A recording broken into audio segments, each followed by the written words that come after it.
Hello and welcome back to Spy Hard's podcast. I'm Agent Scott. And I'm Cam the Provocateur. And we've got something very, very special for you. Actually, a very last minute thing has happened here. We didn't get a chance to talk about it on our Bad Company review. But Cam, who do we have joining us today? Yes, we are joined by actress Gia Carides, who appeared in the movie Bad Company as Julie, the girlfriend of David Ogden Stier's character, who plays a very pivotal role in the film. But she's also known for playing Robin Swallows in Austin Powers, The Spy Who Shagged Me. Yeah, this is a very, very exciting chat. We really hope you enjoy it. I mean, of course, there is Austin Powers and Bad Company, but she was also Liz Holt in Strictly Ballroom. She's also Cousin Nikki in the Big Fat Greek Wedding films. So I think without further ado, Cam, roll it. And joining us today on the show, one of the stars of this week's film, Bad Company, it's Miss Gia Carides. Hello, Gia. How are you doing? I'm very well, thank you, guys. It's a pleasure to have you here. This one came together very quickly, and it's going to be an interesting film to talk about because there's not a lot of behind the scenes when it comes to Bad Company. Really? So there's not a lot out there at all. So I'm really curious to sort of pick your brain about it. So let's jump in straight away with sort of Bad Company. Obviously, I want to touch on Austin Powers, Strictly Ballroom when we have a chance later on. But am I right in assuming this was your first American film? Exactly. It was my first US film, and I was so excited to book it. I put an audition on tape with a casting director in Los Angeles. So I was cast from a tape, and I flew up to Vancouver with the job, very nervous because I thought, oh, when they really meet me, maybe I'll lose the job. You know, like it's nerve-wracking when you get something from a tape. You sort of want to book it in the room so that you know you've met everybody. So I definitely had a bit of nerves around losing the job. Anyway, we had a beautiful table read, and I sat next to Lawrence Fishburne, and my character was a Southern girl, so I did a Southern accent. And at the time, I had just met my then fiance, who later became my husband of my child, but we are now divorced. But I just met him, and that was Anthony LaPaglia, and he'd just done the movie The Client with Susan Sarandon, and I just spent a lot of time in New Orleans with him and Memphis. So I'd been working on my accent for Bad Company while I was there. So I was very excited to have had that opportunity, and I sat next to Lawrence and we did the table read, and at the end he looked at me and he said, "Where are you from, girl?" And I said, "I'm from Sydney, Australia." And he went, "What are you talking about? I thought you were..." And he completely bought it, so I felt relieved. Our director was British, beautiful Damien Harris. He was happy with the accent. But a funny story, Ellen Barkin took me aside and said, "I think you should pull your accent back a little. We're doing more neutral accents." And I thought that was so interesting. I didn't take her. I listened to Lawrence and the director, and they seemed to be very happy with it. So I ignored Ellen's instruction. It's actually interesting because my research wasn't that great because I had seen Strictly Ballroom way before seeing this, and I'd seen you in Austin Powers, but in my head you were American, and so when I did the research, I was like, "You're actually Australian," and so you actually completely sold me on the accent as well. To be fair. Oh, thank you. Was it difficult to learn it? Like, are you someone who naturally is able to pick up accents, or was it a real stretch? No, I'm kind of a natural with accents. I love them. So I just sort of have an ear for it, and I just have to studiously listen to it over and over and over and over. And like I said, I just spent some time at that point in New Orleans and Memphis, so about 6 weeks. So I'd had a really good earful of the Southern accent. So yeah, I was happy with how Julie Ames ended up sounding. She's such a great character. I love that character. Yeah, you mentioned, what a great character she is. And when you saw the initial script for the movie, was it pretty much presented on the page, the character you'd be playing? Did it change over the course of the process? No, it was completely written what she was, that she was the judge's, lover on the side, that he kept in her own apartment and showered her in Versace bright green and red suits. And God bless. I mean, look, I'm a little brunette. I'm a little 5'1" brunette. So admittedly, with all the cliches that are always in our head of male gaze kind of cliches. When I read it, I thought, oh, they're never going to choose me. They're going to choose a blonde, So I was thrilled when I got that part. And I think it's really cute seeing me on screen with beautiful, big David Ogden Stiers, who was such an extraordinary actor and a big man, And I think his little Julie was very cute next to him. And I was a lovely contrast to Ellen Barkin, who is kind of a 5'6" blonde. And so it worked quite well. And we had a brilliant DP. The DP, I believe, was Jack Green, and he's a massively brilliant DP. And I've never in my life, I don't think, looked as good as I did in that movie, because he was an incredible DP. Well, it's not just the costuming as well, but like the sets and everything that were designed for that film. It's such a luxurious looking film. Everywhere you look throughout the sort of hour and a half it runs for, it's just stunning. Yeah, it's stunningly beautiful, isn't it? So beautiful. Damien Harris, great style. And yeah, the whole design team, and obviously Jack, cinematographer. And, it was really beautiful to watch Ellen and Lawrence at their height and in their peak. I'm afraid the world, I think, didn't want to watch that love story. We didn't run long at the cinemas. We were beautifully reviewed, though. It's a beautiful film. But I don't think America was ready for the mixed race love story. I wish they would re-release it right now, because I think it'd do really well right now. Mm-hmm. Be incredible. I think it'd be really well received right now. I think also now that it's just for here in Canada streaming on Disney Plus, or I'm sure probably Hulu in the US, like there's a lot more access to it, because, when we talked about reviewing it, we had a lot more feedback of people actually going out and watching the movie, because I just think for a long time it kind of vanished. Right. I know cinematically it literally only ran for about, I can't really remember. I have the number of 3 or 4 weeks in my head, but I could be wrong. Again, we'd have to research. But it definitely only had a very short cinema run, which was very sad for me, because it was a great role and it could have really helped me a lot more than it did at the beginning of my career in the States. And for Lawrence and Ellen, for me, it was Oscar worthy for both of them. They were extraordinary. Frangella could have been nominated for a supporting Oscar. It was a really well-acted film. Spalding Gray, amazing. Well, it's Disney, I think, were overseeing it all, but they put it out in about 300 theaters in just the United States. It had barely got an international release as well, so it really didn't help it get in front of audiences to see it in the first place. So I'm glad that we can talk about this now and maybe get it in front of a few more eyeballs. But fabulous. But just going back to sort of the character of Julie Ames, a couple of questions. But the first one is, what attracted you to this character? What made you want to tell their story? Look, at that point in my career, it would have been it was literally an audition that came my way, a role that was right. It's not like I was choosing between 7 jobs. I would have just been trying to nail that job and get that job. Literally, did I find her appealing and interesting? 100%. I just tried to find poetry and romance and beauty in that character. And the movie is so much based in film noir. And I was just curious, you talked about learning the accent for the role, but did you do any research or try to, base the performance a little bit on some past film noir characters or anything like that? Only osmosis, growing up watching films that we love, that are set in other times, that are film noir, that are thrillers, that are those kinds of films with secret love stories and all of it. That was probably all in my head and played a part, but I can't cite a film. I definitely did not pore over specific films and try and pay homage to anything in particular.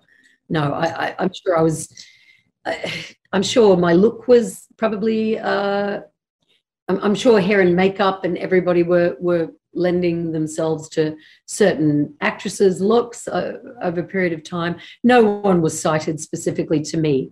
But I look at it and it's just, It looks so beautiful. The hair, the makeup, the way Jack shot me. She looks like somebody from another era. I mean, there's something very classically beautiful about how they made me look. The costuming and the choices. And yeah, it was a very beautiful look. One thing that we noted when we were talking about the film is it seems like of all the characters, you are the only one that is mostly pure. Everyone else seems to be slightly evil in some way, shape, or form. I mean, you do try to do something at the end that's quite dastardly, potentially, but you don't do it. Yeah. But, and other than the fact that she's having an affair with a married man, she is quite pure. Yeah. Her heart, she truly loves Beachy, and she's given herself to that relationship. Who knows how he's explained his wife either. Now that I'm an older woman with life experience, it certainly didn't cross my mind back then. I wonder how he's explained his wife. But now I'm thinking, I wonder how Beachy explained his wife to Julie. You know, he may have explained it in a way that made her feel okay to enter into that illicit relationship. Love is a powerful thing, and you mentioned sort of the love and the sort of that side of the character earlier. But moving on to that big scene at the end, the big old shootout. Yeah. You're firing a gun. Did you do any sort of weapon training for that at all? Any stunt training for it? I just remember that it was very safe, and there were weapon people there, and we the actors, were told to look down the barrel of everything that we held in our hand. Any take was done. I would have been super nervous about all of it, because at 17 on a different film, a man was killed, a focus puller, not when I was on set, but it was a film I was not on the set that night, but it was very impacting that person died that night. And safety on set for me is so primary. I definitely remember gun people bringing the guns to us for the take only, opening the barrels, showing us the blanks or the empty or whatever it was. And we had to look at it with our actor eye while they're looking at it with their gun person eye, while the first AD's overlooking and overseeing. So it was the three of us all looking in and agreeing what we saw was what we saw before we did it. I can't really remember how physically far away anybody was from me, because in that scene, I know that Ellen and Lawrence shoot each other, and I shoot with my eyes closed and hit everything in the room. So I was probably, when I did my shooting, I would imagine, if memory serves me correctly, I think no one was in front of me except items, although that can't be true, because there must have been a master that showed me shooting glass shelves and not contacting them. There must have been a master actually that holds all three of us. Yeah, guns. I mean, terrifying. But it was a lot of years ago, that film. So it's hard to really remember exactly what went down.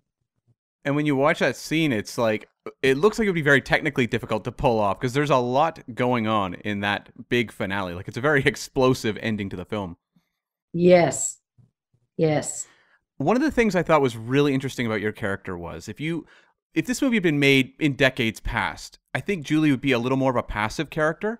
But one of the things I found really interesting is she's often kind of the wallflower in scenes, but you can see she's always paying close attention. Yeah. And that continues to pay off over the course of the movie, to the point where she's going to get the gun. And you get the sense that this character is a lot brighter than the movie initially presented her.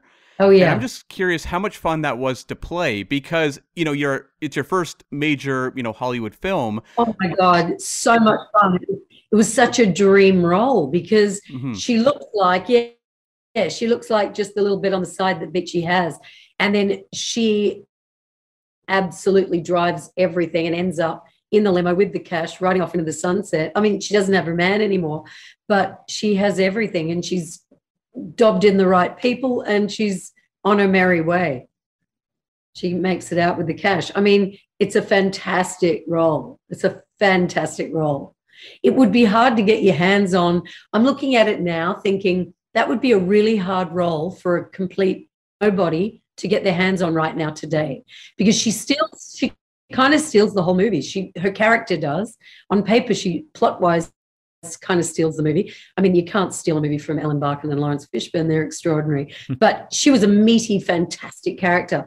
For a girl who'd just come from Australia with Strictly Ballroom to get that role, that was a coup. It was at the time I couldn't believe I'd gotten it. I was so excited. And I was so excited for that film to be really seen and for it to perhaps really put me on the map. So it was a real bummer when it was quiet, that film. I'm so proud of that film. I love it. I love Damien Harris, our director, and I love that cast. You know, I have nothing but great memories of it. But I wish it had been a massive blockbuster. Could have changed my career enormously.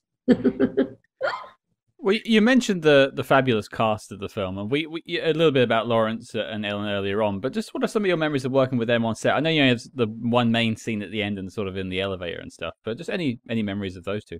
Yeah, look, Lawrence was just a complete gentleman and a delight, and so smart and so warm and so caring and professional and classy. That's all I can say about him.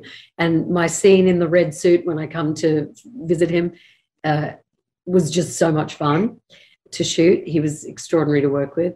Ellen was spiky, and she did not have a warm energy. She was a cool fish. She liked me, and she let me know that in her ways. But she was more difficult to get close to. She wasn't as warm, that's for sure. But she was fun to work with. And, you know, our characters were supposed to cat and mouse, not really dig each other. So it really worked for it in that one scene that we've got. You know, it's not a lot of time on screen together. And the beautiful actor, and I'm just blanking on his name because I'm just too old right this second, but the beautiful actor who I buy the gun from. What is his name? The blonde actor. Is that Daniel Hugh Kelly? Dan Hugh Kelly, yes. Oh, my God. He was so much fun. We had a great time that day. I love that gun buying scene. Yeah, he was fantastic. Yeah, just a beautiful. He plays that so cool. Like, he's so calm about giving the gun over and everything.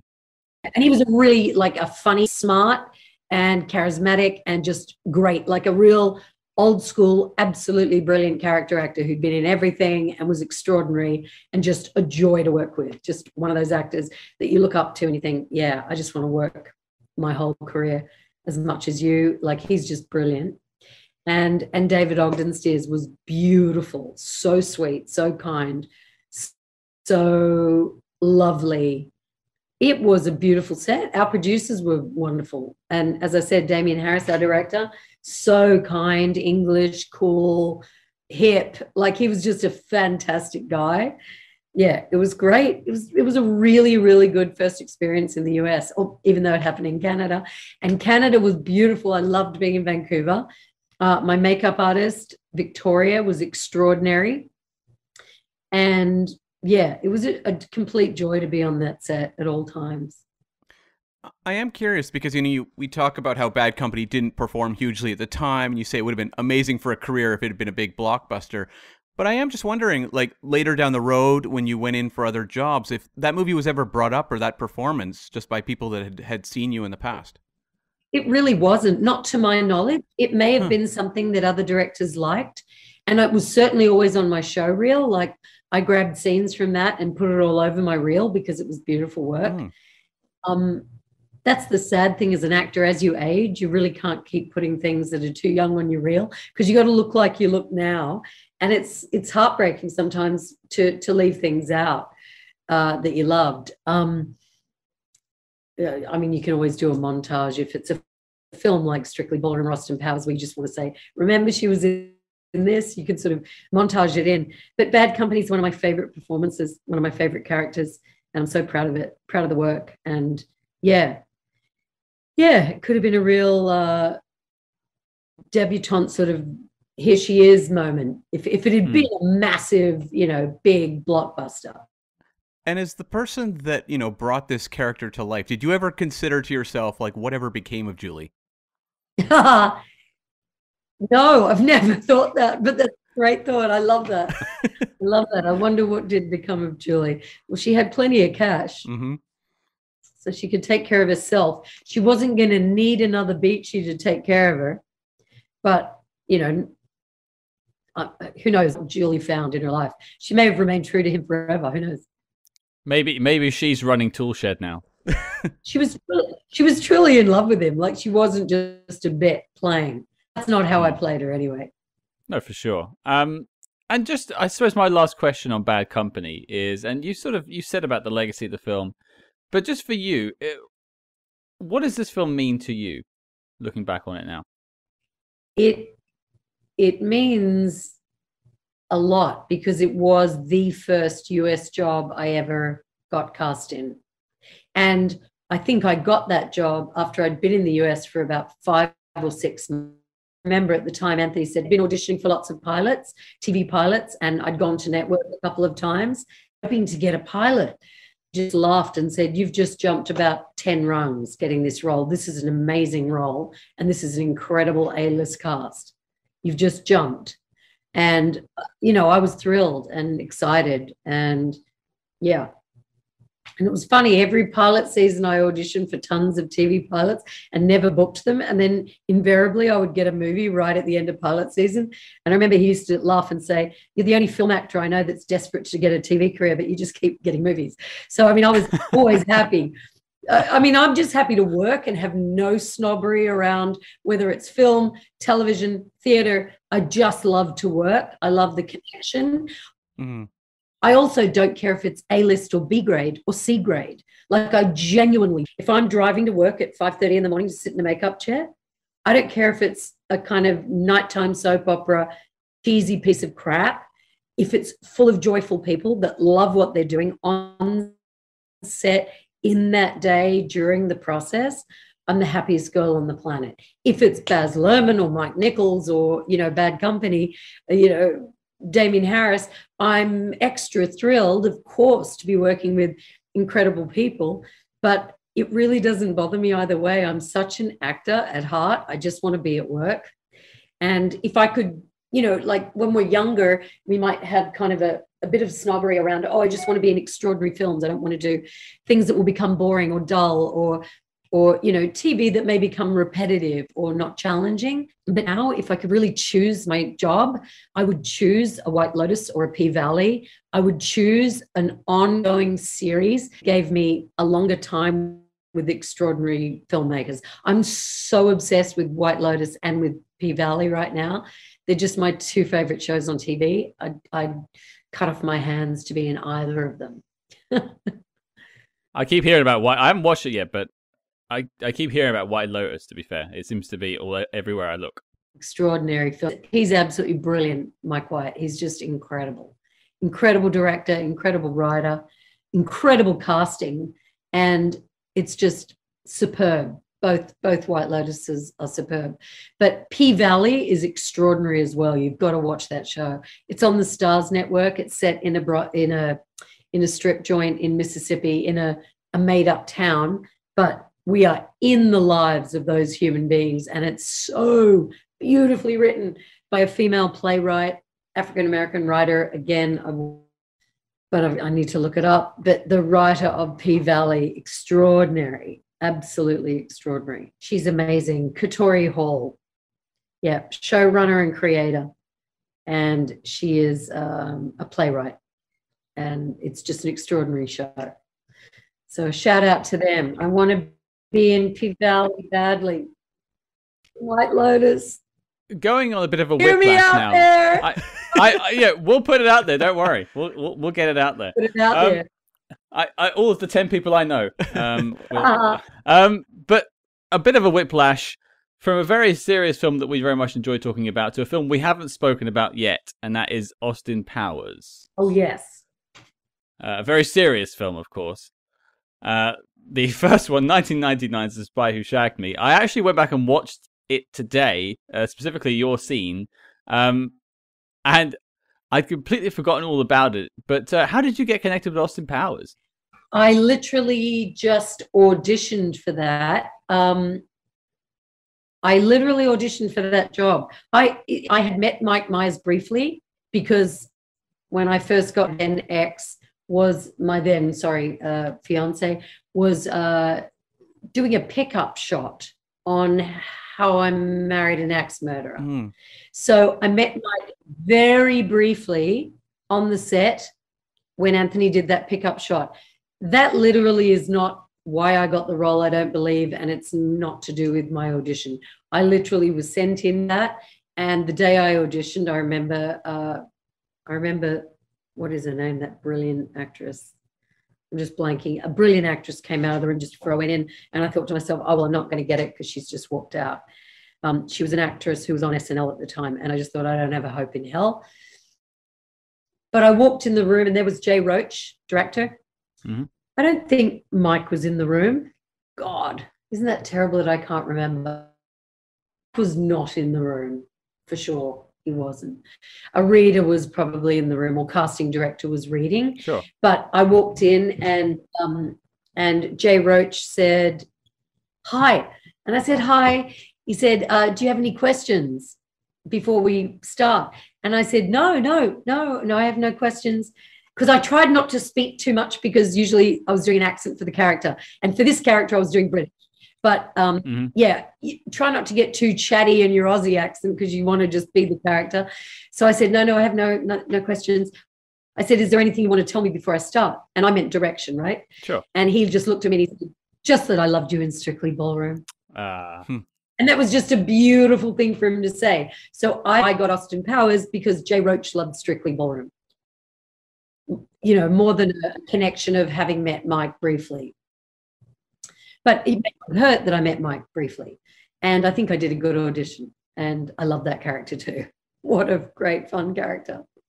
And were you quite familiar with the original film at the time of going in for that one? That's a really good question. And I honestly cannot remember. Okay. I cannot remember at the time if I had seen it or knew it. I wonder if I did. Because it's funny, Mimi Rogers is in the first one.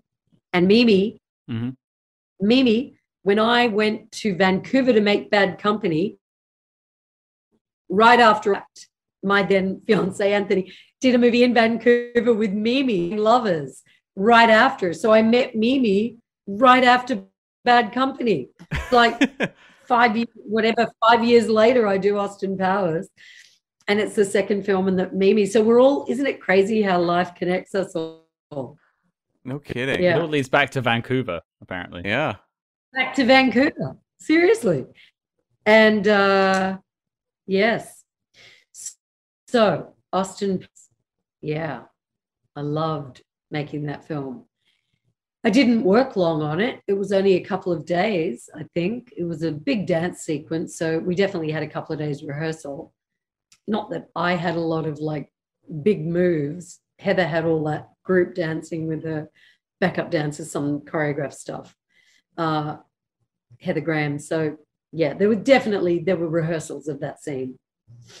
Lots of playback of American Woman song and got stuck in our heads, and you know, great fun.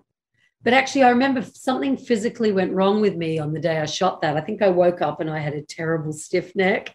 So I had to go to work. And I had one of those necks from like doing some dance trick days earlier. And I like woke up and couldn't move, and like took not pain meds, but like whatever I took, like an Advil, like a heavy Advil, and had to just get into it. But you can't see it. Can't see any of that in the performance. Can't see a stiff neck. Isn't it crazy? Paul Mercurio shot the finale of Strictly Ballroom in the gold jacket. Yeah. The finale on a broken ankle. Oh my God. I didn't know that. He had a broken ankle at the time. Pain meds and stuff shot into him, cortisone probably, and he just got on that dance floor in that gold jacket and kicked ass on a broken ankle. He'd broken it. It wasn't sprained. I think it was truly broken. And then, yeah, it healed over the making of the film. So slowly over the film, you know, but we opened our first 2 days shooting with a finale. It was crazy. We were all flown from Sydney down to Melbourne. We were shooting at a real a real festival. So there were real ballroom dancers everywhere, and they kind of played some of our extras and crowds. Wow. And poor old kicked ass with a broken ankle. That's a real show must go on attitude right there. Yeah, totally. And that's, mine was a minor version of that when I woke up that morning and couldn't move my freaking head. I was like, oh my God, how am I going to do this? My neck, stiff neck, like crazy. I'm curious on the set of Austin Powers, because, Jay Roach is the director, but like this whole world has been concocted by Mike Myers, and he's so immersed in that creation. So when it comes to the specifics of shooting on there, like how much input is, Mike Myers giving as the writer and creator versus Jay Roach? Yes. Look, Jay's on the set in a really beautiful way, in a really generous, cool, smart, trusted by Mike implicitly, fantastic way, and dealing with all of us actors as the director. There was no power struggle that I could see. Mm-hmm. Mike was the creator, and it was clear, and for sure Mike would have a word and give you notes, but you took them lovingly. What I remember so clearly about Mike was, though, after every single one of his takes, every take, he checked in with his then wife, extraordinary Robin Roseanne, super smart, super funny, super brilliant. They'd met at improv school. They'd known each other from a very young age and consequently spent many, many years married. He checked every move he made with Robin after every take. He would whisper something, she'd whisper something, he'd go back and do another take. So, I mean, she was, I believe, very important to his work at that time. Her input was very important to him at that time. I remember actually him mentioning her a lot during interviews for the promotion of that movie. And even to the point where I remember seeing the movie and your character's name, I wondered was potentially named in tribute to her. Of course, I'm sure it probably was. And, he created that amazing character based on her mother. The Coffee Talk character was based on her mom. Yeah, I mean, they had an incredible connection and, a substantial length marriage. And she's an extraordinary woman. Now, you got to get in a little bit of a fight with Mike Myers and thrown around a wee bit. Yes. Any memories of that, particularly the sort of the stunt work there? Yes, I have fond memories of it. And the crazy thing is that beautiful stunt woman was Lynn Salvatore. We are totally still friends. We hang out now in our 50s. Wow. She doubled me on that. She later doubled me a couple of years earlier or later. She doubled me on Letters from a Killer with Patrick Swayze. So she doubled me on that movie in 97. So Austin Powers. It was 1 year earlier, 98. 1 year earlier. So Lynn doubled me twice in a row. She rode horses for me, galloped in Letters from a Killer, and we became really good pals and fell out of cars and jumped on the back of trucks and did all this rough stuff because that had a lot of stunts. Oh, she also jumped off a bridge into an ocean, into a lake or whatever, with another stuntman as Patrick for me. And so then on Austin Powers, yes, she took the bullet and the knife and the fall and all that stuff. Yeah. So it was great fun doing the bits that I got to do. And it was great fun watching Lynn do the rough stuff. And I've got great photos of us sitting on the sidelines in our matching outfits. And then I've got other lovely photos from the Patrick Swayze movie sitting side by side in our denim jeans and plaid shirts. It's so cute when you make friends with your stunt double. I don't know if a lot of people do. Lynn and I genuinely became very good friends to the point where we literally hang out, still hang out. Very like Once Upon a Time in Hollywood. Totally. Like we literally hang out right now. It's amazing. Yeah. We're friends. And we love that we're friends. You ended up getting blasted by a bazooka, I believe it causes it, and with some prosthetics afterwards. Any recollection of putting those on? I sat in a chair for hours and hours and hours. Firstly, they mold your head, so you sort of have to get your head molded. That stinks because they use something that's got like rotten egg gas type vibe. And then on the day when you have to put that prosthetic on, yeah, you got to sit still and the whole head thing goes on and it's painted on and glued and it's brilliant work and somebody extraordinary does it. And you just got to sit still and take it. It takes hours and it takes, you know, a good 40 minutes a day. But yeah, it's quite hell getting it on. But it looked fantastic, didn't it? And there was a deleted scene that you actually had like a bonus. You popped up later in the film because they kept you in the boot of the car, but that got cut from the film. I think that was a really gutting thing there because I thought that was really funny. The car, my God, I don't even remember that. I remember the deleted scene of the handshake with the boobs jiggling as he asks me lots of questions because he wants to keep shaking my hand, yeah, watch her breasts, and just keeps making up any questions that mean nothing to ask her. I remember that. I don't remember in the boot of a car deleted scene. What is that? It's like I should say, Mike Myers, Austin Powers, and Heather Graham are sat in the car, and I think someone goes to shoot them, and then he goes, "Oh, boot," and then pulls you out. Me out of the and boot. uses me as a shield. That's right. I do remember it. Okay, so is that watchable in the deleted scenes? Yeah, it's on deleted scenes and it's on YouTube as well. Oh, okay. I must have a look at that. I feel like I have never seen that. I've seen the boob one because some fan went onto YouTube and slowed it down. Made a oh wow. in, okay. In extreme slow motion. So that's one for those fans to enjoy. They're out there, I suppose. Oh my God, yes, I'm sure. Well, I think that wraps me up for Austin Powers. Cam, do you have anything?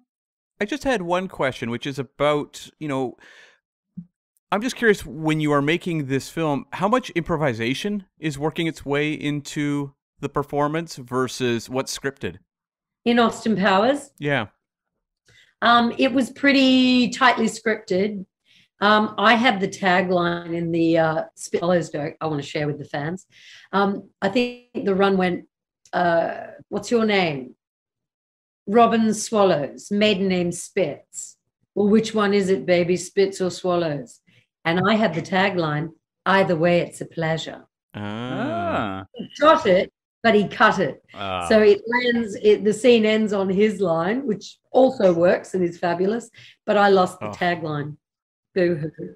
And I thought either way, it's a pleasure. It was really a funny line. And it puts her back on top. But anyway, that was the original end line of that. Well, we've got it now. We've got it recorded. Yeah, you do. I don't remember improvising really anything. I think everything was just scripted. And Mike and Jay were pretty specific. And you know, Mike wanted his jokes as written, and they were brilliant. So whether he had other writers helping him write that script, he may have had other writers. Were there another writer or two? I think there might have been another writer or two just punching or helping. Or there's just Michael McCullough's credited and Mike Myers. Yeah, Mike McCulloch, is it? McCullers, I believe. Yeah, that's how you pronounce it. Yeah. Yeah, absolutely. Yeah, that's the guy I was remembering. Yeah. Well, I mean, yeah, you proved that Robin was invulnerable because you took all those bullets and bazookas and knives. So if they ever make an Austin Powers 4, we could see the return of Robin. Oh my God, I would bloody love that. Mike, are you listening? Number 4, Robin Swallows is back. And what about brilliant Will Ferrell? Well, you're both invulnerable. Get you both together. He had a smaller role than me. He had a smaller role than me. And look at that career. Damn, if only people had seen Bad Company. I've made a career. I've accidentally made a career out of having gorgeous big roles in movies that didn't get seen too much, like Bad Company and Letters from a Killer. And then roles that are just too small to put me over the top in massive blockbusters like Austin Powers' Big Fat Greek Wedding, even Strictly Ballroom. Although Strictly was a pretty substantial role. Definitely, yeah. But later, when I ended up in like Austin Powers and even Big Fat Greek Wedding, the roles are just 2 scenes short, maybe big enough to shove me a little further. When I say shove me further, I just want to be working more often Right. Sure. because I love it. We interrupt this program to bring you a special report. Calling all agents. Independent podcasting, much like the spy game, requires considerable resources. Whether it's research, equipment, hosting, or of course constructing a top secret volcano lair, we're putting out the call for your support. That's right. As you may know, we've activated the Spy Hearts Patreon, home of our ever-growing lineup of Agents in the Field episodes where we decode non-spy films from your favorite spy actors and full film commentaries with more intel than a Basil exposition briefing. Cam, what have we got in our crosshairs this month? The Enforcer and Muscle Beach Party episodes are live, and tune in December. It's going to be plenty of festive fun as we celebrate the holidays Spy Hard style. And if that sounds delicious, then become a true Spy Hard today and join the circus at patreon.com/spyhards. But before this message self-destructs, Cam, resume the spy jinx. Well, I want to dive into Strictly Ballroom. I want to pass a doble in Strictly Ballroom right now. I wish I could pass a doble. I can just about do a foxtrot. But I saw this film years ago, and I mean, you say it didn't have the biggest part. I think you're one of the most fun things about the whole film. You bring the energy. Oh, thank you. Oh, look, she's a fantastic role. Don't get me wrong. She's a great role. Yeah, she's a really good role. Nothing wrong with Liz Holt as a role. Well, the first question I have off the bat, and this is not something I found in any research, so I need to ask you. Did you have dance training before the film? Were you sort of classically trained at all? I had ballet training as a kid. I had never heard of ballroom dancing when I met Baz Luhrmann. Oh. So I go to meet Baz. About the role, and he pulls out a bunch of photographs, just literally 4x6s, and he's just got like 40 photographs that he's taken at a ballroom dance competition. And he's showing them to me, and I'm like, I don't even know about this world. What are these people? He said, yeah, if they're blonde, they dye their hair dark. If they're dark, they bleach it white. If they're mousy, they go bright red. If they're... He's like, no one looks like they actually look. So if you got this role, would you go platinum blonde? And I said, oh my God, I've waited my whole career to go platinum blonde because I'm literally obsessed with Debbie Harry from Blondie. So I was thrilled when he asked me at 26 years old to please go platinum blonde. So yeah, I mean, I didn't know anything about that world, and I had done ballet from 5 years old. So I didn't know anything about ballroom dance. So we were thrown in a room 5 days a week, about 8 hours a day or 7 hours a day with dance teachers, and we were taught samba, salsa, tango, foxtrot, like all of it. We were taught all those dances for about 5 weeks, like training hard, got in incredible shape, and had a ball, and then got doubled. I mean, there's totally a double for me in that movie too. And she was wonderful, but she does the heavy duty when Paul Mercurio throws me around his body. That's her. And when he takes me by the hand and spins me, it's called Stir the Pot. That's her doing that crazy fast spin. Other than that, I did all my dancing. Right. Catherine Martin and the costume department, those costumes and the colors were incredible. And I remember learning a lot at my first meeting with her, because I walked in and I said, you know, she asked me about my character and how I felt and if I had any thoughts. But she was a clear genius and knew exactly what she was doing. But she was, you know, generous and asked me about my thoughts. And I said, oh, maybe my character's wearing like Barbie pink. And she went, pink makes you likable. I'm like, oh, I never wear yellow. Like it wasn't a color I related to. And she said, no. You're the caged canary doing it the right way to win. You're all wound up and we want to kind of feel uncomfortable around you. And yellow is the color of madness. And I was like, oh my God, you're a genius.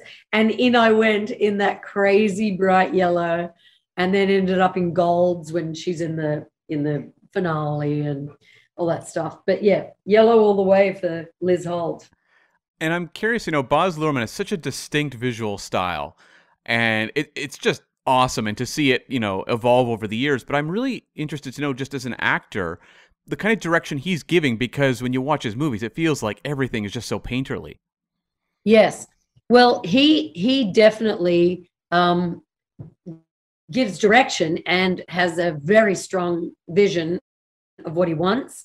But he also gives you freedom to explore and to find it. And he likes to fan the fire, so he adds kerosene. So I remember him wanting me to up it and turn it up. And I was like, really, big guy? It's going to be insane. He goes, no. I want you bursting out those doors in the biggest tantrum we've ever seen. Show me the biggest. So on that final take where she just screams, and it's such a long scream that ends in that sort of, I run out of air.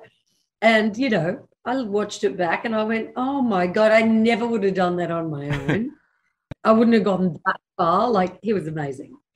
But the visual style, I have to give credit to Catherine. Like, his movies look like that because of Catherine. I mean, she's his designer, and yeah, he's got a very strong style for sure, but it's work that they do together. And with Strictly Ballroom, it's when you're sort of working in Australia at that point, but you've been working as an actor for several years by this stage. So when Baz came to you with the role, or you auditioned for it, you mentioned before, but was that something you were called about, or was it you just pitched for? Well, that's an interesting story, because the woman who played the mother of Paul Mercurio, Pat Thompson. Yeah. She had told me about it. She said, you need to go in on this. I went in on it the other day, and I rang my agent. My agent rang me back and said, you know what? We spoke to casting, and they said, you don't have a dancer's body. They're looking for dancers with dancer bodies. Again, I was a curvy 5'1", and I went, oh, okay. And something went down. I guess maybe they cast Paul Mercurio and suddenly needed somebody tiny, because if they put a 5'8" to him, because he was only about 5'6", 5'7". So if they put a tall girl next to him, she was going to swamp him. Right. So they came back around and asked me to come in and audition. And again, I knew Baz a little bit from Round the Traps, just because he was an actor in Sydney. I'd actually weirdly met him as a teenager. And this is a strange story. He was brought to my 17th birthday party, I think it was. Okay. Like, I had a big 17th birthday party, and a girl named Gabrielle Mason came to my birthday party. She was a friend from my acting class that I did on the weekend. She brought this guy, and I remember he walked in and he had such charisma and attitude, and I thought, who's that brat that I want to get to know? Like, he was the coolest guy in the world. And he was just really cool in a kind of bratty, chic, sort of punk 80s way. It wasn't even the 80s. It was like the very late 70s.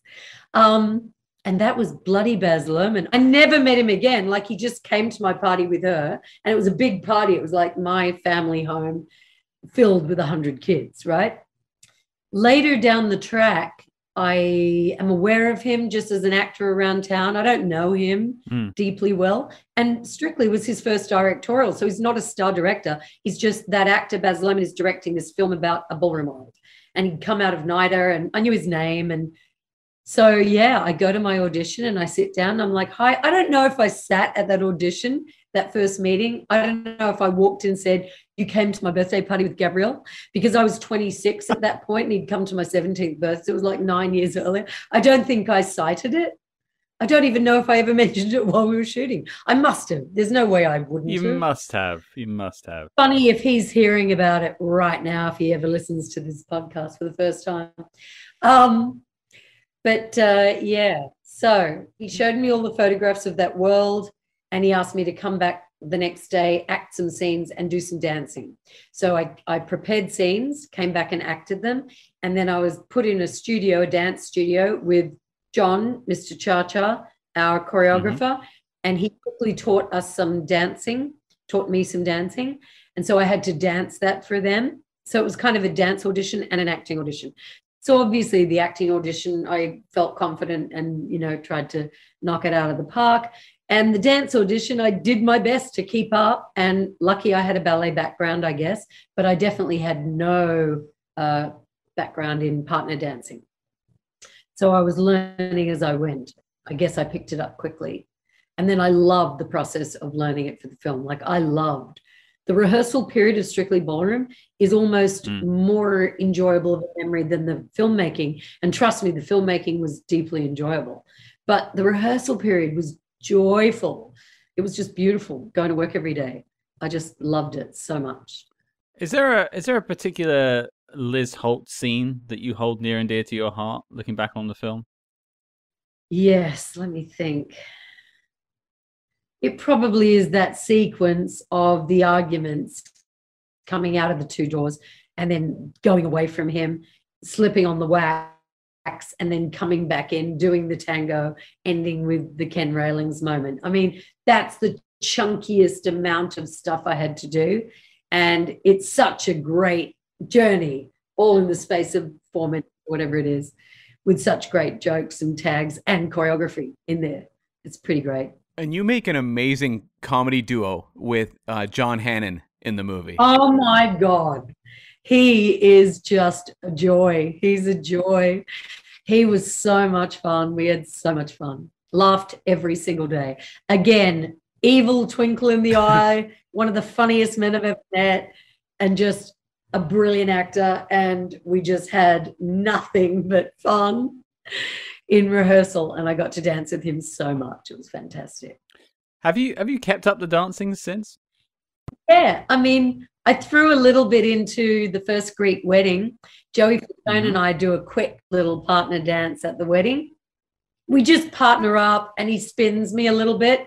We do a little bit of spinning in and out. If you rewatch it, I'm in the blue bridesmaid dress.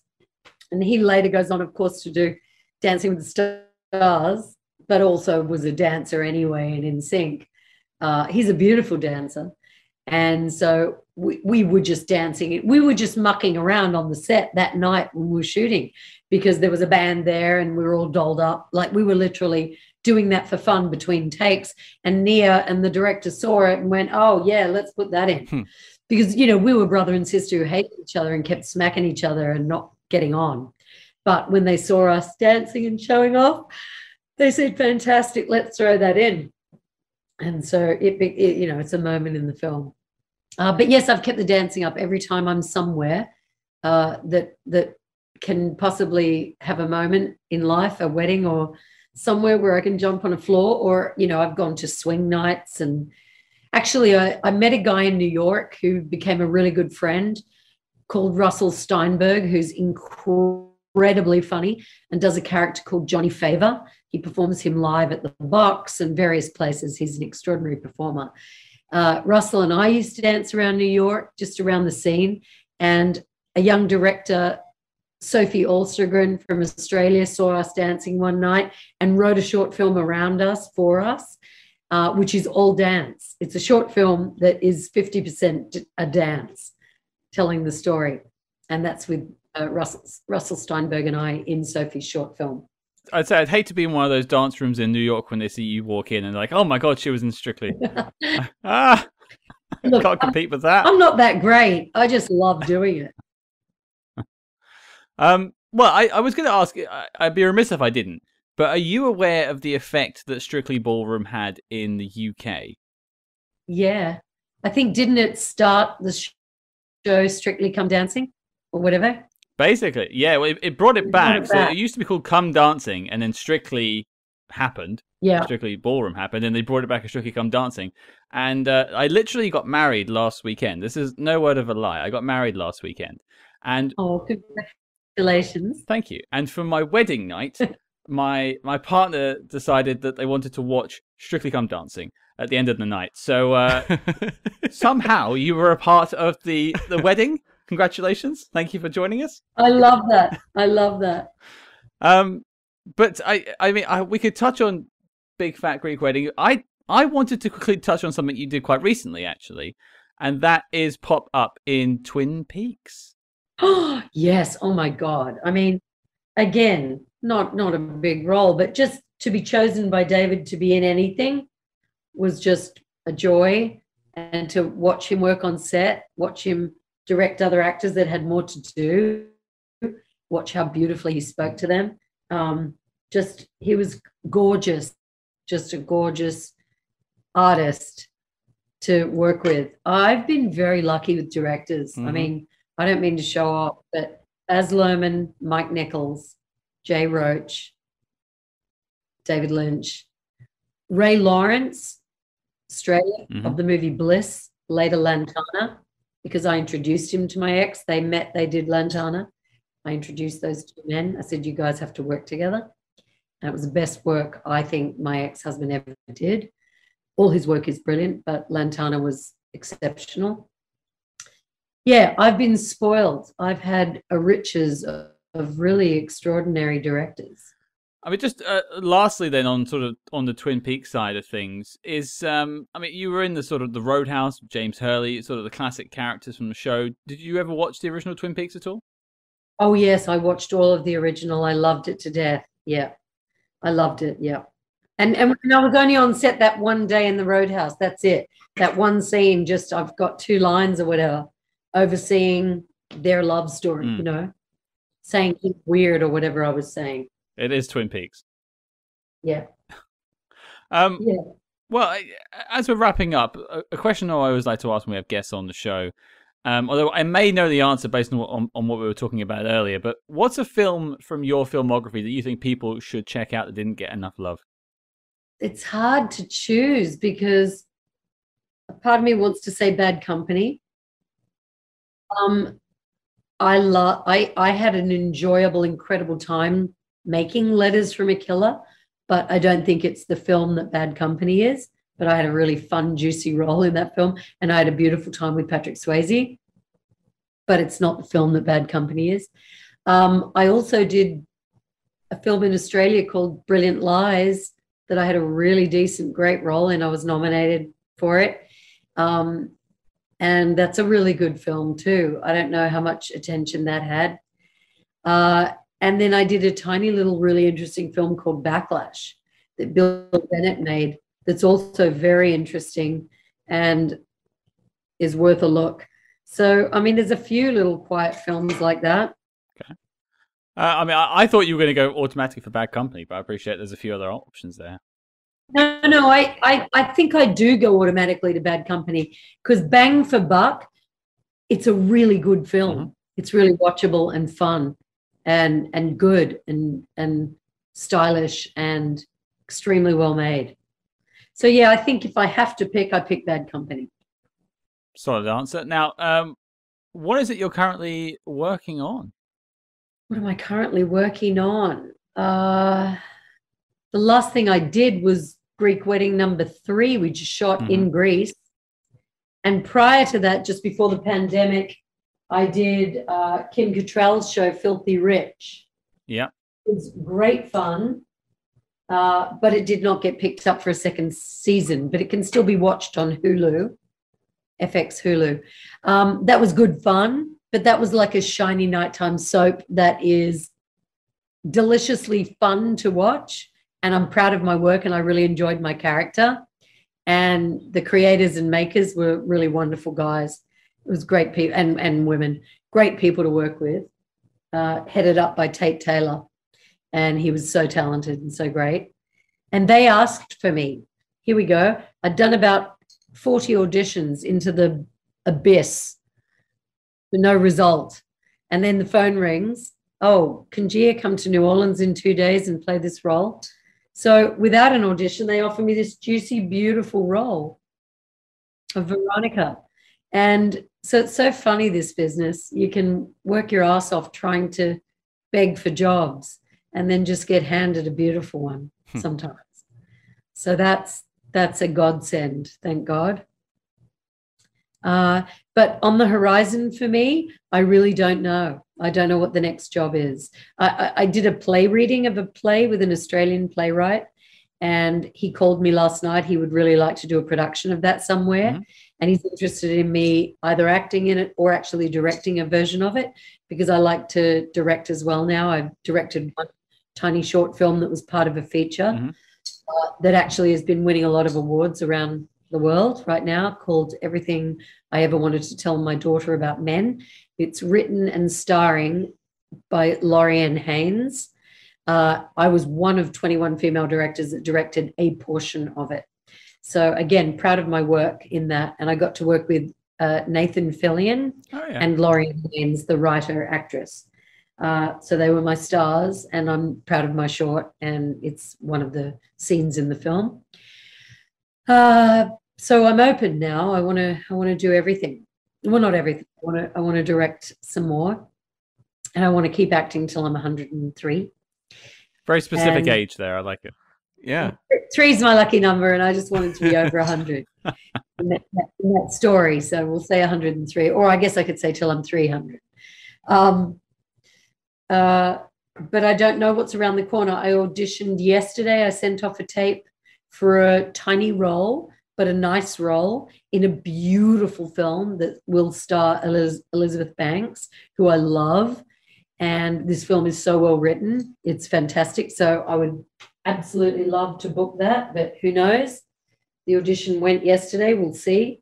We'll see what hands it lands in and if it's watched and who else they're out to. It's hard to get a job these days. There's a lot of competition, a lot of brilliant people, and it seems like there's a million shows. So I can't really imagine for a second why I'm not fully employed at all times. It seems to be a lot of shows, and I reckon I'm all right, and I've proved myself. We just got to show people Bad Company. That's all you got to say. But it's hard. It's hard to get a job. Well, I it's actually noticing a bit of a serendipitous occurrence here, because one of your most recent credits is in Lauren and Rose. Oh, yes. Proud of that. With Jacqueline Bisset, who we had on the show earlier this year. And she spoke about the show. So it's actually fun you've both been on. Yeah. No, she's fantastic, and that movie's beautiful. Yeah, and that filmmaker, Russell Brown, is a delight. I was in another one of his films too. The film is Annie and the Gypsy. Well, the last question, and this question has gone to every single guest we've ever had on this show. It's going to put you on the spot, but here it is. We talk about spy movies every week. This week it's Bad Company, but we want to know from you, Gia, what is your favorite spy movie of all time? It's not my genre. You'll have one, trust me. Okay, so it can just be any movie that has spies in it? Yeah. What's Up, Doc? That's my answer. There you go. What's Up, Doc opens with a guy saying, follow that car. And it's like a CIA spy guy following things, trying to get the documents, but it's really a love story where Ryan O'Neal, who's about to marry Madeline Kahn, falls in love with Barbara Streisand, and the fun ensues. Like it's a 70s romantic comedy, screwball, with a nod to the 30s screwball comedies, directed by Peter Bogdanovich. It's a family film favorite because of a family story, and it's become almost my life's work to meet everybody connected with the film, and I've met most of them and became friends with Madeline Kahn, God rest her beautiful soul. Yeah, no, that's a very special film. As children, we were on a boat from Australia to London, 4 weeks on a boat, 1973. Mum and Dad were like, piss off, go watch the movie. They kept throwing us down to the cinema, and the 3 children, 6, 8, and 10, I was 8, we were down there watching What's Up, Doc over and over and over till we knew every line of dialogue. It's the film at 8 years old that made me want to be an actress and probably want to be a comedic actress, and it would be based on Madeline Kahn. Barbara was brilliant in it, but I was obsessed with Madeline, who plays the fiancée. Later in my life, when I meet my ex, he had just done a movie with Madeline Kahn, so I meet Madeline, become friends with her. She comes to my 30th birthday. He did another movie with her, and then later I meet Bogdanovich, I meet Ryan O'Neal, I meet Streisand at a screening of Strictly Ballroom. I meet all of them systematically, like a lot of the people from the film, and it results in me meeting Buck Henry, the writer. I meet him at my Primary Colors opening night, and I'm all emotional, and I go up to Buck Henry and I'm telling him the story I'm telling you guys, and I start to cry. I'm like, you wrote my favorite film, you know, and I'm like crying, and he's laughing at this actress falling apart on the red carpet. Yeah, so I will say that What's Up, Doc is my favorite spy film. Which is a silly answer because it's just got a little bit of spies in it. No, but you know what? That's a great answer because A, we've never had that one. No one has ever mentioned that on the show. But B, you had the best story of anyone we've ever had about why they chose that as their favorite. Yeah, I mean, it's an extraordinary story, isn't it? Mm-hmm. Definitely, yeah. It really is an extraordinary story. Well, there's few people in this world that could walk the line between Bad Company and Austin Powers, but you did it, and I'm so glad you could be here to help us chart the course. Thank you for having Gia. Thank you, Gia, for coming on the show. It's been an absolute pleasure having you on here, and I can't wait to see what you do next. Oh, thank you. It's a pleasure, and it was lovely to meet you guys. Thank you for having me, and I can't wait. I can't wait to see what I do next. I hope it's something. My nephew just got into film school in Australia. He's literally 17. And I said, Timothy, darling, it's your job now to Jackie Weaver me to my Oscar. And I will never stop thanking you. I'm kidding, but I'm also like... But if it happens, it happens. If it happens, it happens. Come on, Timothy. That's awesome. Well, there you go. That was our chat with Gia Carides. Boy, oh boy, I did not anticipate this chat. I think it was a fantastic discussion with Gia. She gave it her all and told us so many stories about Bad Company and Austin Powers, Twin Peaks. I did not expect this. No, this was a real pleasure. And one of the things I really enjoyed was, this is something we've come across a few times now. When we talk to, filmmakers or actors or writers about a project that they really believed in, that didn't necessarily take the world by storm, there's a lot of enthusiasm to share those stories because they're not out there. You go to the Bad Company Wikipedia page, pretty much blank. And she was genuinely, giving of her time and enthusiastic about telling the stories about, a movie we very much enjoyed reviewing. No, absolutely. And hearing about, this was her first, this being Bad Company, her first major role in America. Like, what a gig to get, working with Ellen Barkin, Lawrence Fishburne. I mean, the whole cast were fantastic. And she was so passionate about this film, and she really wanted to share that with us. And some of the stories we learnt along the way, about the sort of the flight training, about the amazing costumes that she went through with the film, just working with, learning, Ellen is perhaps a little bit frosty, but she means well. Lawrence is smooth and sophisticated. All the things that you want to hear about these actors. And Gia was able to bring that to us. Yeah, and when she kind of described, these other actors, you can see why they were pretty well cast in the movie in their particular parts. And it's also really fun to hear that, there was notes about her maybe toning down the accent. But I think that her accent really works for the film. I think it really works for the character.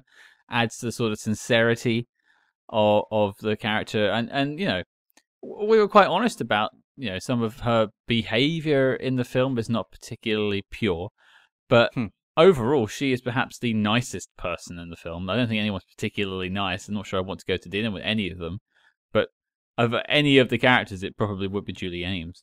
Yeah, her character reminds me a little bit of Julia Fox's character in Uncut Gems, where it's someone who could easily be seen as kind of a sideline character, but very much comes into their own over the course of the film. And that was something I found very interesting doing the research on Bad Company for this interview, rewatching it and kind of tracking her progress through her scenes. But hey, we've got many years of this podcast, and, we've got to save some of the good stuff for later on. But it was very exciting to get to talk about Austin Powers for the first time on this show. So far, we have not talked to anyone who's worked in that world. We've talked to a lot of, actors or, writers who've appeared or worked on, like Bond stuff, for example. Kind of these known franchises. We've talked to people who worked on Mission Impossible movies. This was, to the best of my memory, the first time we've had someone kind of give us a glimpse into the making of the Austin Powers films. I think we have had someone on the show that did a very small part in an Austin Powers film. Like, I've got a little nudge in the back of my head that's saying that, but I could be wrong. Listeners, correct me, please do. I love being corrected. But yeah, talking about Austin Powers, and it's the second film, and we didn't dig too much into it, but it's quite a highly sexualized role, but Gia took it as just a lot of fun. Mm-hmm. And it's also great to hear that the director of the film recognized her and knew her work from Strictly Ballroom. And I didn't get a chance to ask her about this, but like I can see a lot of Liz Holt in Robin Swallows. Like that sort of passion and that fire that both characters had. There's definitely a continuity there, and it makes sense now knowing that the director had seen her in Strictly Ballroom and appreciated her role. Mm-hmm. Yeah, I mean, whether it is Austin Powers or her work in Strictly Ballroom, those characters, have differing amounts of screen time, but they both really pop and are memorable as we continue onwards. Like, people remember Robin Swallows in Austin Powers, despite the fact she really has just one major scene at the start. There are, of course, some deleted scenes we also talked about with her in the film. But, in terms of screen time, that character really does stick. Absolutely. And, also was nice to sort of refresh her memory about the scene she'd forgotten she'd even shot with being pulled out of the car boot. I'll send her a link to the deleted scene later on after this discussion. But, and also, Cam, it's not often we get to speak to people that work with Baz Luhrmann. No, not yet, I don't think. Not yet. I'm sure there'll be more. Yeah. But I'm looking at you, Tom Hanks. The man with one red shoe, SpyMaster interview has to happen at some point. Yeah, who knows? I mean, if Mike Myers is a question mark in the future, Tom Hanks is also a question mark, right? It's a fairly slim question mark, but I will take the question mark nonetheless. And I have a lot of love for Strictly Ballroom. It's a big. I mentioned the wedding story. That's a genuine thing that happened to me literally last weekend. After my wedding day, I went back and watched Strictly Come Dancing here in the UK, and a lot of that is to do with Strictly Ballroom, the film itself. So in a way, Gia Carides has been tied into my existence for a very long time. And will be going forward with the wedding vows I made. And again, it's not often we get to speak to someone who worked with David Lynch in Twin Peaks, no less. And her character's name in Twin Peaks was the same name as your now wife. It's all connected. It is indeed. As David Lynch would like it to be. That's right. Yeah, I'm not going to do the rest of this chat in reverse, though, so don't worry. It won't be confusing. But, and we spoke about a couple like what ifs, like the Julie Ames character, what might happen to her in the future. If you guys have any sort of idea of what would happen to her character going forward, let us know. And would you like to see an Austin Powers 4? I think I would, personally, but I think the jury might be out for some people, but let us know again if you'd like to hear that. But Cam, the question goes to you, sir. I think we have a bit of a big week next week. Yes, it is Quantum of Solace week.